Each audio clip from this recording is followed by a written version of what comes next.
피고인은 대통령으로서 누구보다 헌법을 수호하고 법질서를 준수할 의무가 있는데도 도리어 헌법과 관련 법령에서 대통령의 독단과 권력의 남용을 방지하기 위하여 규정한 절차적 요건을 경시하는 태도를 보였으므로 이는 비난받아 마땅합니다.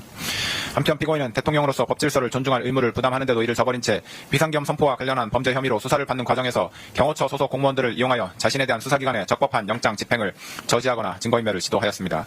특히 피고인은 자신이 대통령으로서 가지는 막강한 영향력을 남용하여 경호처 소속 공무원들로 하여금 적법한 영장 집행을 저지하게 하였는데 이는 일신의 안위와 사적인 이익을 위하여 대한민국에 충성하는 경호처 소속 공무원들을 사실상 사병화한 것입니다.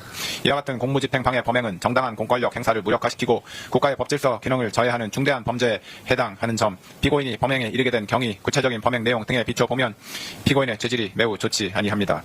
그런데도 피고인은 이 사건 범행에 관하여 납득하기 어려운 변명으로 일관하면서 자신의 잘못을 반성하는 태도를 전혀 보이고 있지 아니합니다. 이와 같은 점들에다가 당시 대통령이었던 피고인의 이 사건 범행으로 인하여 훼손된 법치주의를 바로 세울 필요성이 있는 점 등을 더하여 볼 때 피고인에게는 그 죄책에 상응하는 엄중한 처벌이 필요합니다. 다만 허위 공문서 작성, 대통령 기록물 관리에 관한 법률 위반 및 공용서류 손상 범행의 경우 피고인이 적극적으로 범행을 주도하거나 확정적인 계획하에 범행하였다고는 보기 어려운 점, 형사처벌을 받은 전력이 없는 초범인 점 등을 피고인에게 유리한 정상으로 참작하고 그 밖에 피고인의 나이, 성행, 환경, 범행의 동기와 경위, 수단과 결과, 범행 후의 정황 등 이 사건 기록과 변론에 나타난 양형의 조건이 되는 여러 사정들을 종합하여 형을 정하기로 합니다. 이상의 이유로 다음과 같이 판결을 선고합니다. 피고인 일어서십시오. 주문. 피고인을 징역 5년에 처한다.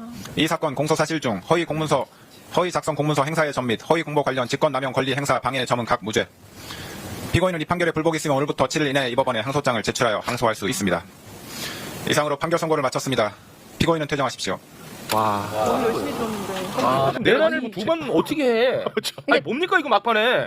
저 그냥 일반 형사 사건처럼 죄질이 매우 안 좋다는 얘기를 했어. 그래서 사병과 그런 내란은 진짜 한 번밖에 할 수 없는 거 아닙니까? 그러니까요. 대통령을 처음 했고 대통령 네. 한 번밖에 할 수 없고 계엄은 한 번 하고 처음 할 수밖에 없는 건데. 네. 그 이걸 얘기는 안 가지고- 했어야 돼. 아니 마지막에. 진짜. 어. 근데 깎아주려니까 그런 얘기를 한 거잖아요. 결국. 근데 그 얘기를 대범이 불가능한 범죄라는 사실을 인식을 해야 돼 판사가. 전혀 반성하지 않고 범행을 부인하는 경우에 장량 강경을 해서는 안 되는 거예요. 거죠. 장량 강경을 굳이 해가지고 이것을 장량 감경이 2분의 1로 하는 거기 때문에 이걸 안 했으면 10년이 나오는 거거든요. 이걸 안 했으면 10년이 10년인 나오는 거죠. 거거든요. 근데 네. 굳이 이걸 해서 5년으로 깎아준 거예요. 절반으로. 네.